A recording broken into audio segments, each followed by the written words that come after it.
Greetings. Today is 2/5/2019, and this video is going to be about the enemy, a much needed explanation of who and what the enemy is, because a vast majority of Christianity is clueless of who the enemy is, who the antichrist is, who the false prophet is, etc. So, there's two groups to the enemy, and they are the 7 heads and the 10 horns of the dragon. The 7 heads portion of the enemy, the first group, is the fallen angels of Eden. Okay. And they're what are spoken of in Genesis 6, cryptically in Ezekiel 28 and 31. And then 2 Peter 2:4 and Jude 1:6 tell us about where they're at right now, currently. Now, the book of Enoch reveals the numbers and gives us a clear explanation of what happened, etc., etc. Okay? So, these 200 fallen angels are currently locked in the abyss until the 5th and 6th trumpets. Alright? They've already been judged, and they're basically in the abyss awaiting their death sentence. And their death sentence being carried out is the final consummation, the indignation, the great day, which is the 7 years of wrath. And then it's finished with the war of the great day. And we all know what that is. The Messiah coming down and throwing down the hammer. So,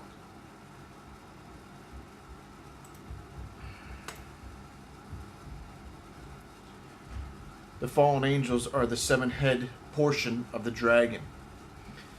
Now, there's 200, but there were 8 fallen angels that taught humanity advanced knowledge. And this extra sin was like a double portion of sin. The Almighty was extremely mad that they left the spiritual to be united with the earthly, the fleshly. But then on top of that, there were some that taught humanity advanced knowledge that we weren't meant to acquire that quickly.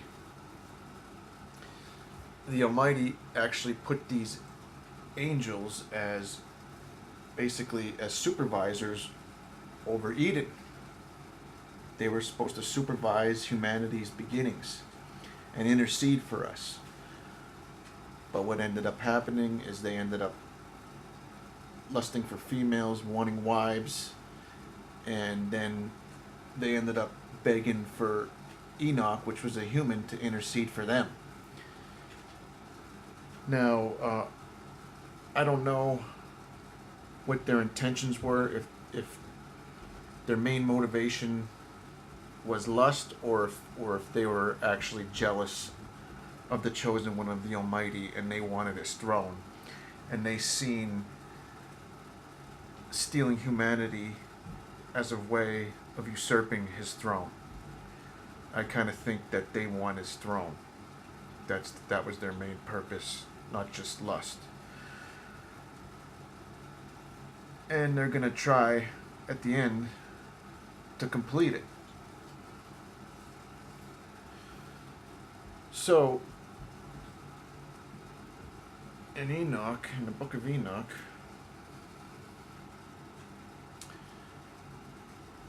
he tells us that there are 200 and that they made an oath, a pact,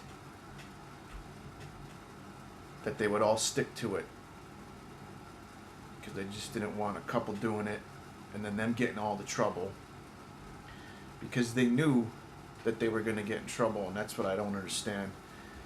Because they were ashamed after the act. They hung their heads. They were scared to talk to the Almighty. They were asking Enoch to intercede for them and beg for mercy. But it didn't work out. The Almighty threw down the hammer. He told them that they were going to witness their children kill each other, and then after that, the Almighty was going to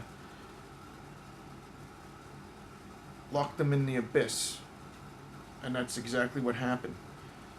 The giants, the children of the fallen angels, now for 1700 years, from the time of Eden till the flood, approximately 1700 years, that whole time they were procreating.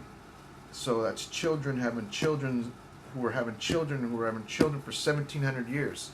That's a lot of children. And it says that they became so vast and powerful that humanity couldn't even keep up just to feed them. And then they ended up turning on humans and eating humans, and then they ended up turning on each other and eating each other. And that's the great wickedness in Genesis 6. And that's exactly what the Almighty prophesied. And then he brought the flood and locked up the fallen angels and at least a portion of their children's spirits. Because the Almighty breathed his breath of life into the first man, Adam, as the Bible calls him. Alright? Now, he didn't keep breathing his spirit into every single person after that. He breathed it into the first man. And that information is in the seed of man. The information for blood is in the seed of man, and it's passed down. The information for blood is not in the egg of woman. It's in the seed of man. And that's where the information of the Spirit, the breath of the Almighty is. Okay? Now what happened when the fallen angels mated with women, the seed of man was not present. Therefore, the breath of life, the Spirit of the Almighty, is not in their children. So there's flesh because of the female, but there's no spirit from the Almighty. So the spirit comes from the fallen angels. Okay, because they're spirit beings. And they are the ones that pass their spirit on to the giants, not the Almighty. And then when they die, those spirits are what we call demons. And the Almighty locked up some of the children during the flood. I don't think it was all. I mean, there's all obviously demons roaming around at the time of the Messiah, because the Scripture tells us so. But I'll show you why I say at least some are locked up.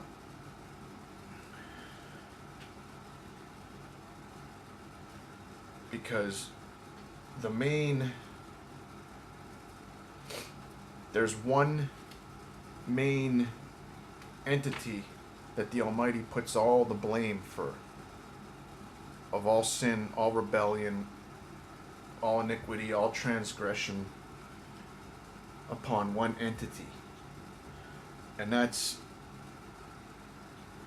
what the Feast of Atonement commemorates, the scapegoat. It's when the ancient Israelites, they did a ritual where they took the sins off of the people and put it onto the scapegoat and sent it out into the wilderness. That's a picture of the Almighty saying that, you know, we're guilty of sin, it doesn't make it right for us to sin, but the origination doesn't come from us, it comes from the one entity that caused the most trouble, which would be the serpent in Genesis that tempted the woman. Okay? So,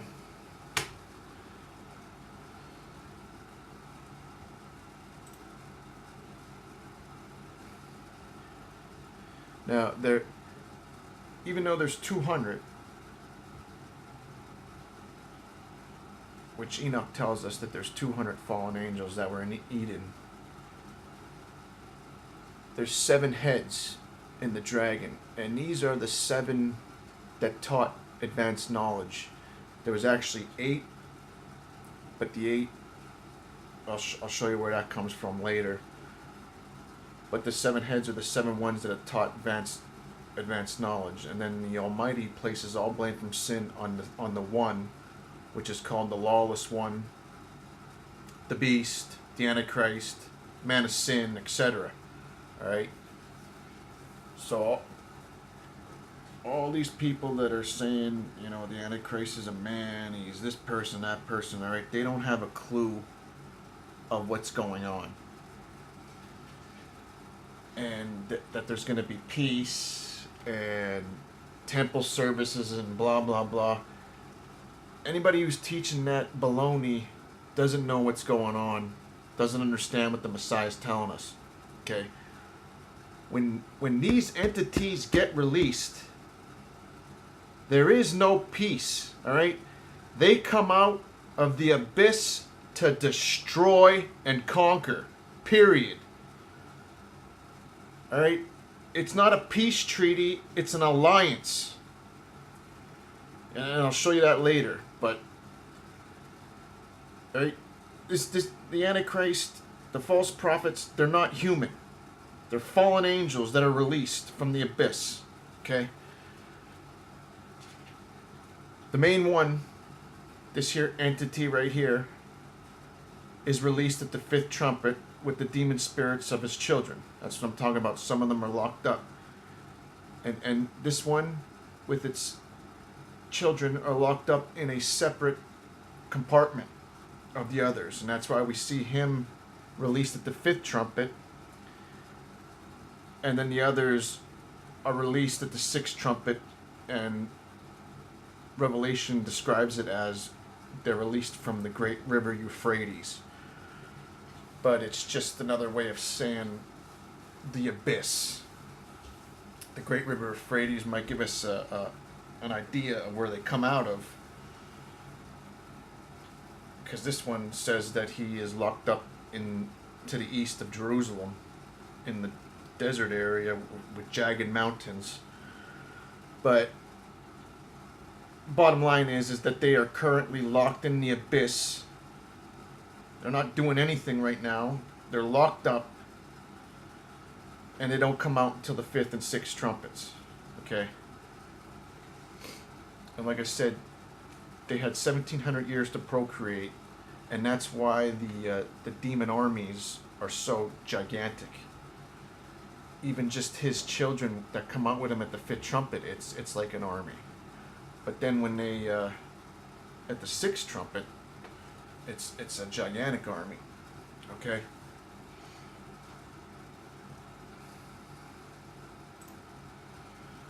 So we see that this here entity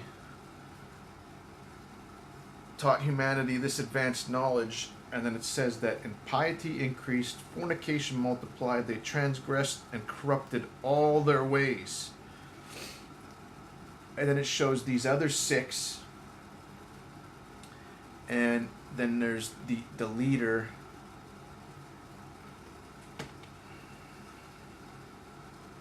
Right here, he was the original leader. So it's him with the other 6. They make the 7 heads. And then this one's the 8th. But he taught the worst. And because of that, the teaching of the iniquity to humans, that's why all sin is ascribed to this entity. But these other ones that taught, the 7 other ones, they're the 7 heads of the dragon. Okay?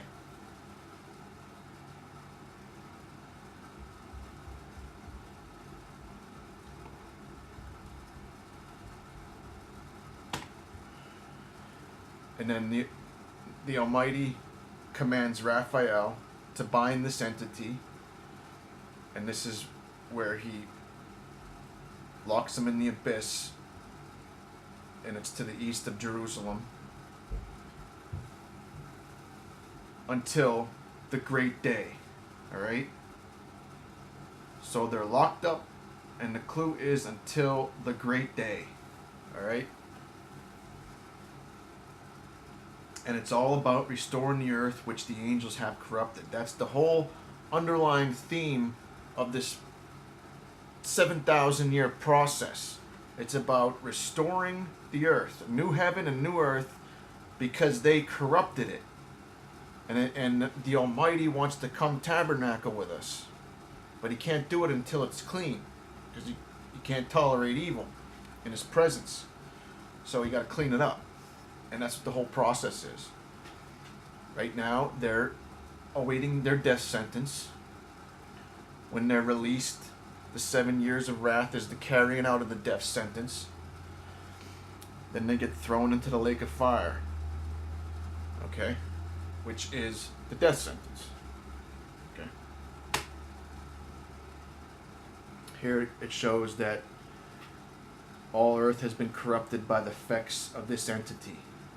And this is where the Almighty says, therefore ascribe the whole crime to him, which is the scapegoat of atonement. That's what it's commemorating. This judgment, that the whole crime goes to this entity. And then this is where it talks about that their offspring will kill each other, and then the flood will come, and then they all get locked up. This is where they were begging Enoch to intercede for them, and the Almighty said nope, and they got their sentence, which is being locked in the abyss until the final 7 years of wrath.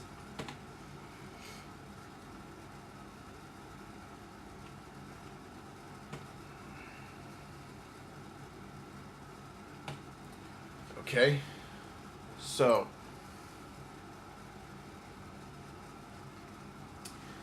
then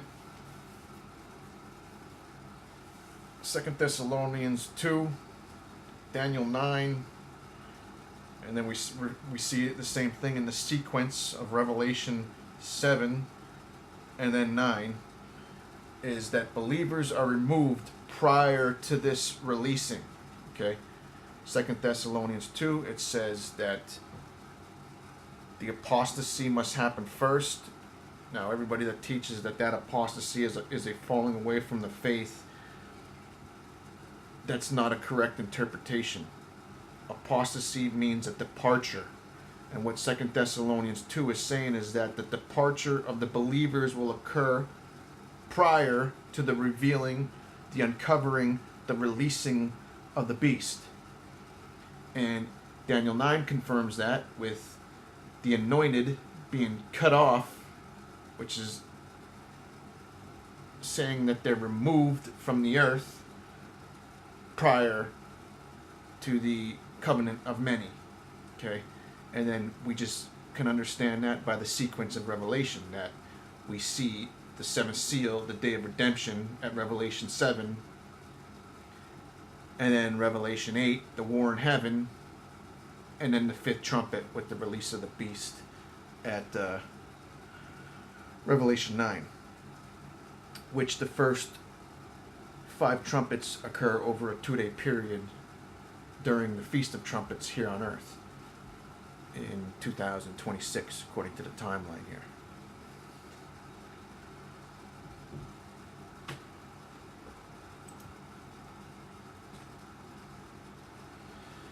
So the rest of the fallen angels, aside from the one entity that's released from the abyss at the fifth trumpet, all the other ones are released at the sixth trumpet. And these fallen angels are the false prophet. Alright? I know Revelation refers to it as a singular, but the Messiah confirms that they are plural in Matthew 24:24 and Mark 13:22. And since we know that there's 200, we know that it's plural. They may have one leader, like I showed you, that one was the leader back then. He might still be their leader, but that's insignificant. All that really matters is that the false prophet of Revelation, it's false prophets, it's plural. It's the other portion of the fallen angels that are locked up. And it's the same principle that the virgin woman, singular, represents all believers, and the harlot woman, singular, represents all the idolatrous who take the mark. Alright? Just because it refers to it as a singular false prophet, we know that it's plural from the Messiah and from the fact that there's many. Alright? So, in the end, when the death sentence is carried out and the beast and the false prophet are thrown into the lake of fire, that's the beast of the fifth trumpet, the angel of the abyss, and the other 200 who come out at the sixth trumpet, the false prophets. That's who gets thrown into the fire, because they've already been sentenced. Their sentence has been fulfilled, and now the death row portion is being carried out. Okay? That's what's going on. Then the second group is the 10 horns. 10 horns of the dragon. These are a separate group of rebel angels. Okay?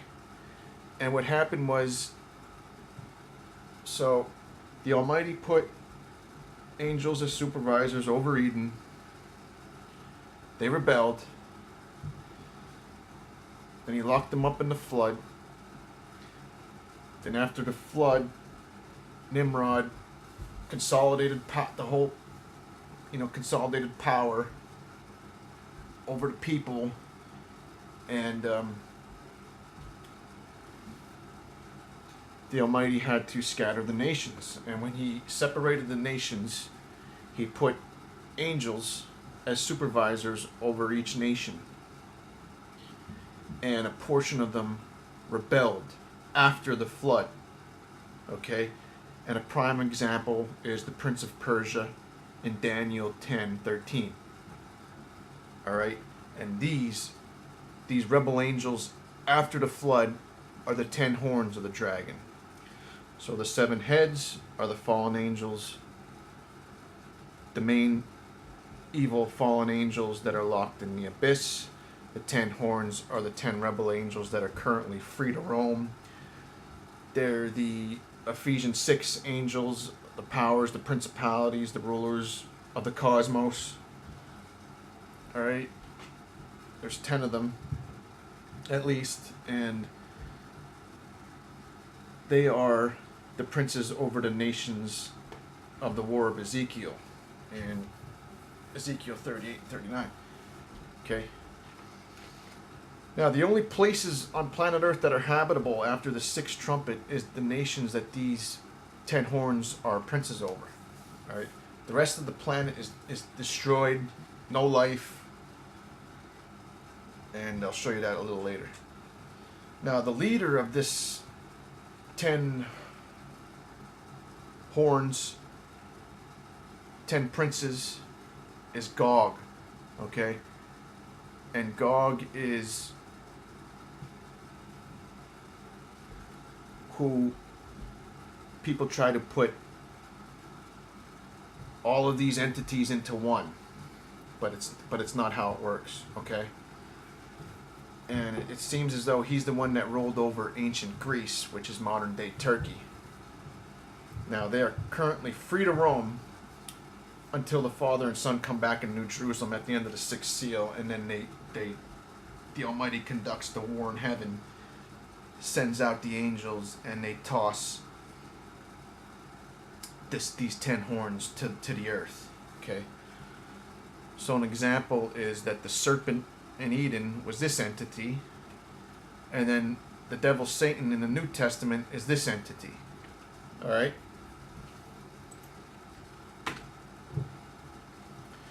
Now what happens in Ezekiel 38 and 39 is we see Gog and his crew are seized. All right. The remote parts of the north, that's talking about space in Ezekiel 38. Everywhere else in the Bible, when it speaks of the north, it'll say the parts of the north of earth. It specifies it. But when it's talking about Gog in Ezekiel 38 and 39, it says the remote parts of the north. And then in Job and other places in Scripture, we see that north is a reference to space. Okay. Now, hooks in the jaw, that's an ancient term for handcuffing someone. It's actually, they used to put a ring in the person's nose and attach something to it, meaning that they've been enslaved and they couldn't go anywhere because they had that hook in their jaw and they were attached to something, like a chain, being drug around. And that's the picture that it's trying to give us here, is that the Almighty seizes them in space, brings them from space. This term in the ancient Hebrew is like, then leads them like a donkey.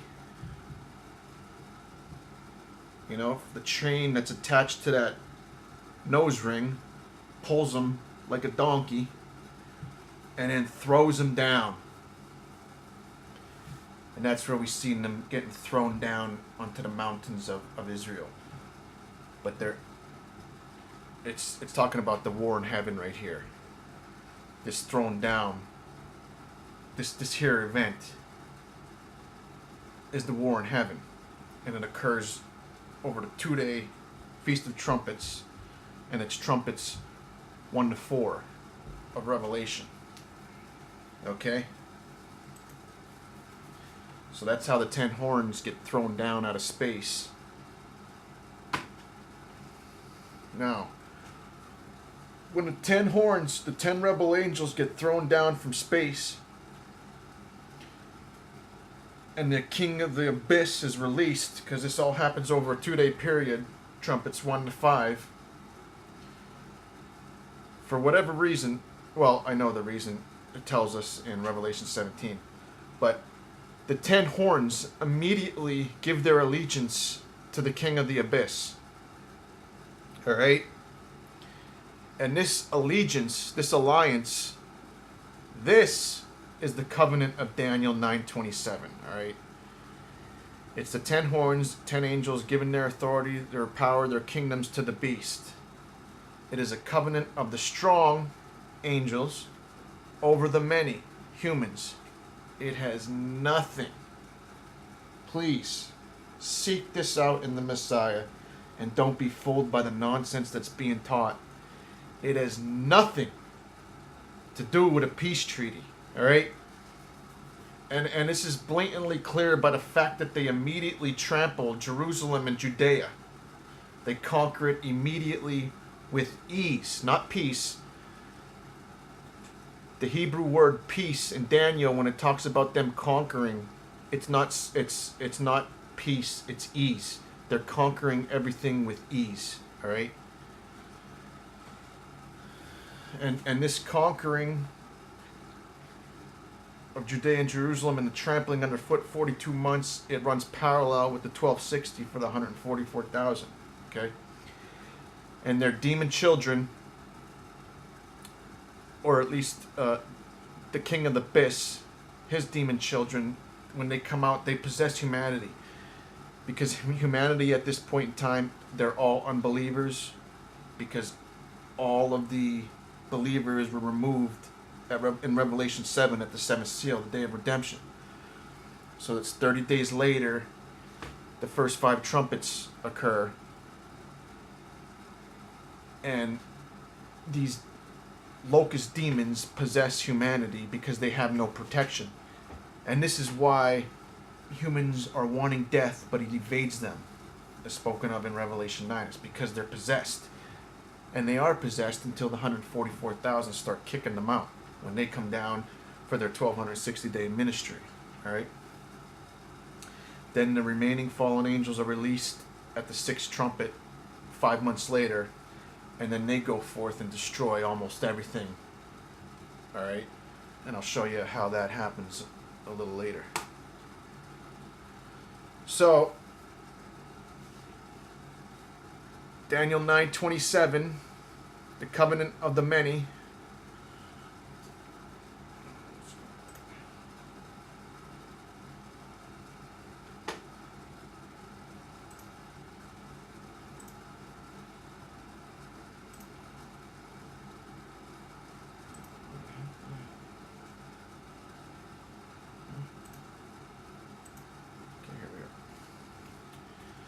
Daniel 9:27, the covenant of the many. For 1 week, in the midst of the week, is when he sets up the mark. That covenant in 9:27 is the same covenant in Revelation 17, where we see the 10 horns that receive power with the beast. They give their power and strength unto the beast. That's the Daniel 9:27 covenant is this right here. Okay? And like I said, this is why they do it. Is because the Almighty makes them do it. Alright? So,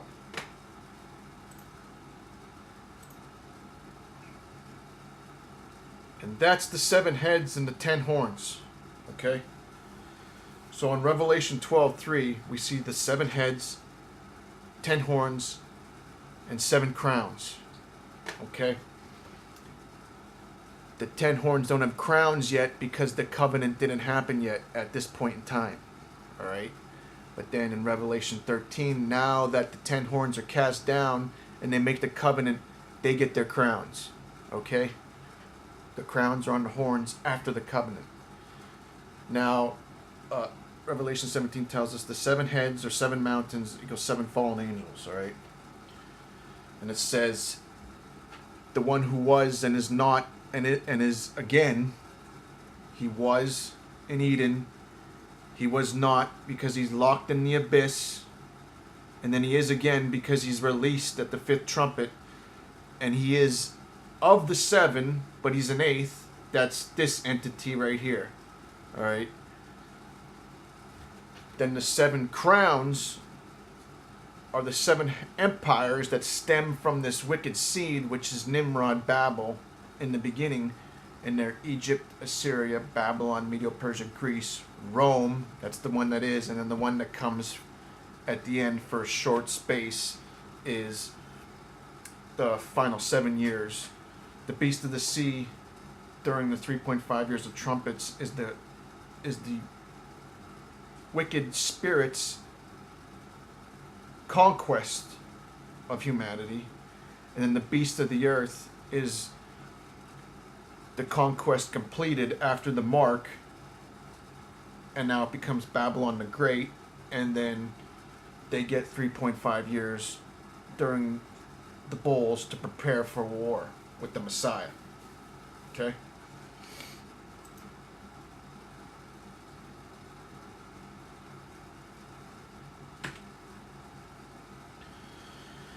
So here are the 10 horns, the 10 princes of the nations, all right?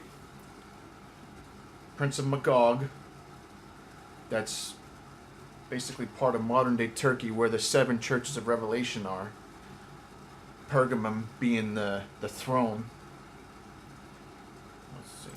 Alright, so right there is basically where ancient Magog would have been. Pergamum being the throne. Right here it tells us Lydia, which we see. Okay. Lydia, alright.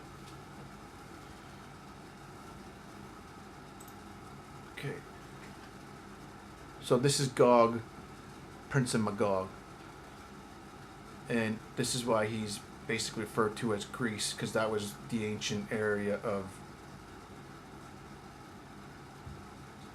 where Greece, Alexander the Great was.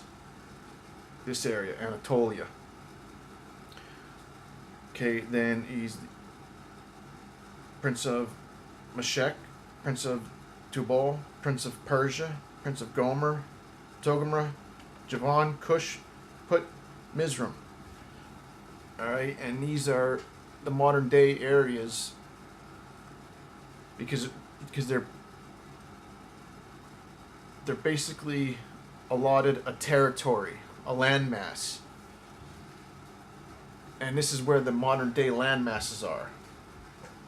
And there's a recurring theme for all these areas.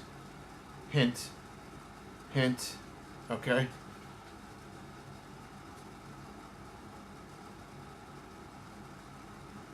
And there's another recurring theme.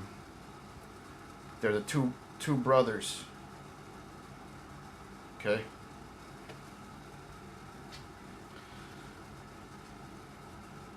So they're the 10 horns. That's the nations, the land masses that they are allotted over. Okay? And after the 6th trumpet,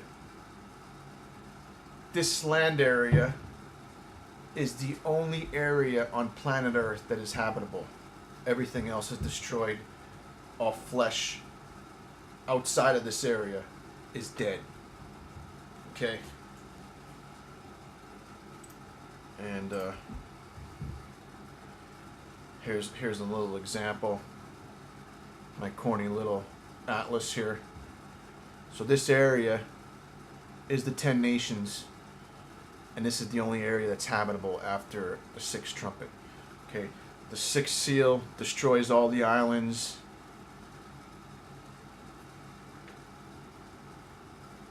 The coastal areas, mountain communities, lowlands, alright. First trumpet destroys 1/3 of the earth.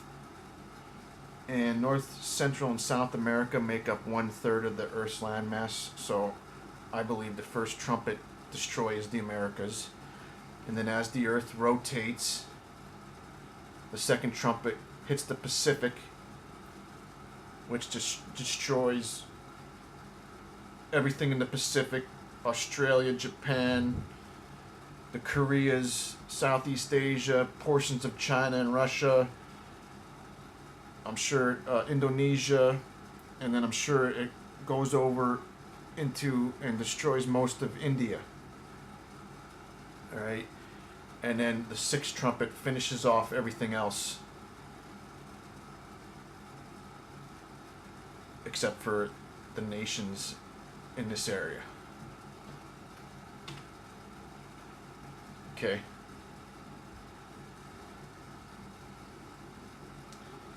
That's another little description of how I see it playing out. 6th seal destroys all islands, mountains, coastal and lowland communities. First trumpet destroys the Americas. As we rotate, the next trumpet gets hits the Pacific, destroys everything in the Pacific. the tsunami is going to destroy Australia, Indonesia, Japan, Southeast Asia, the Koreas, parts of China, Russia, most of India, and finish off all the coastal and lowland communities. And then the sixth trumpet finishes off all the remaining areas except for the nations of the ten horns. Because I basically believe that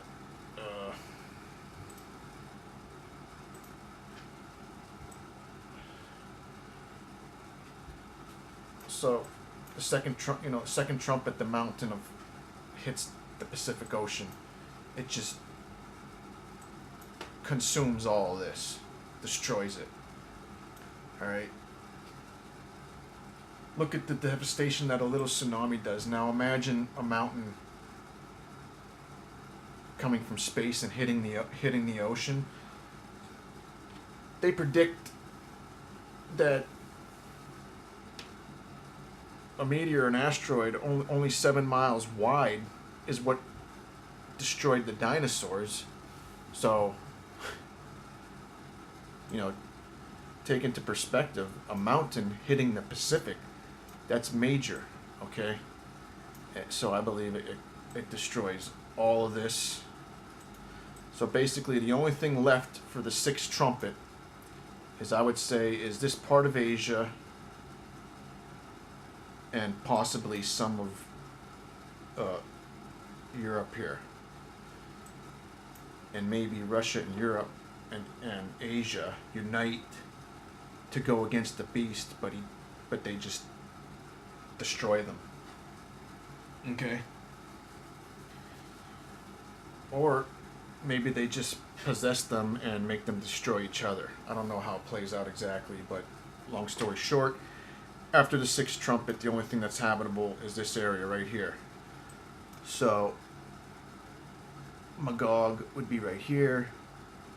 Meshech, Tubal, Togarmah right here. Iran right here, or excuse me, Persia right here. Gomer right here. Javan right here. This here is, I believe, Put, Mizraim, and Cush. All of this will probably be destroyed from the tsunami, because this is all probably pretty low, and this stuff destroyed from the tsunamis and the sixth seal. Okay.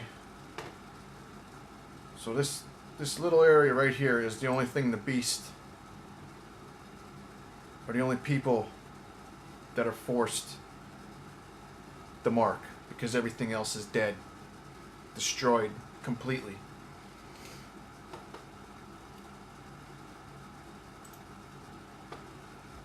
All right.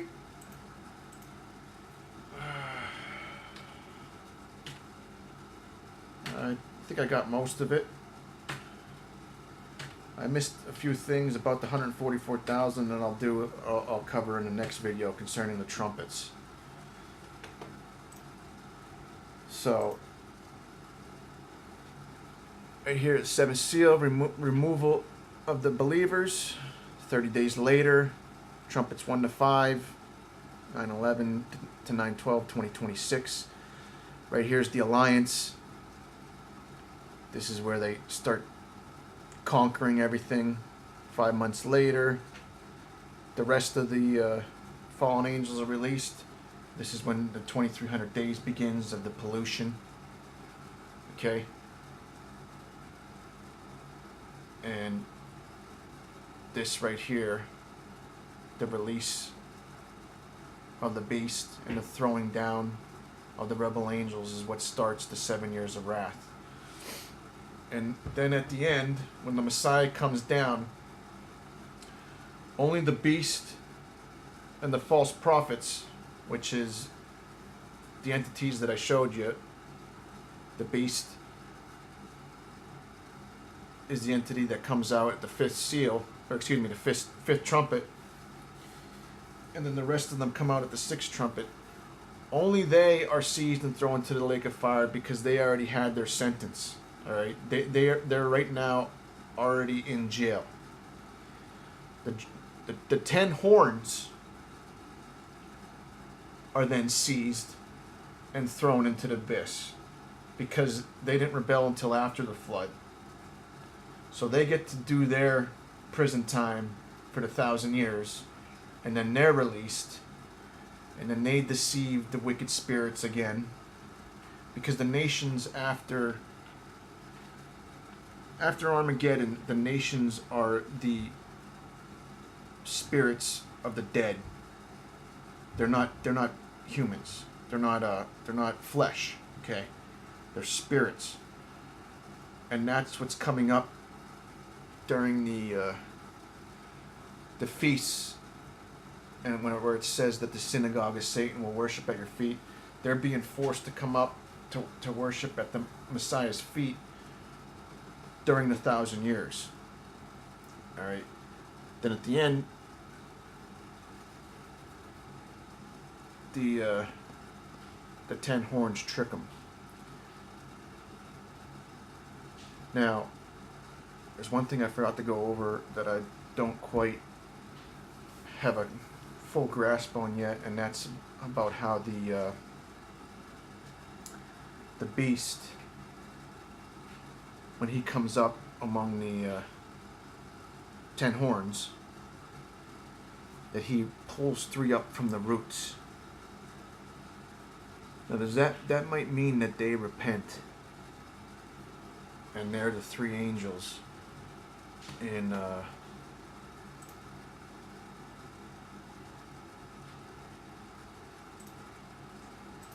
Revelation 14. The 3 angels here. These might be 3 angels that repented. And that's the 3 angels that are ripped up by the roots by the beast. I'm not 100% on that, but just thought I'd throw it out there. Okay. And next video will be about the trumpets. Take care till then. I also want to let you all know that I'm going to do the Fast of Daniel starting in March. And coincidentally, I will be breaking it with the Passover meal. And it's exactly 21 days. So it fits perfectly this year. You guys, everybody's welcome to join me. Alright, take care till the next video.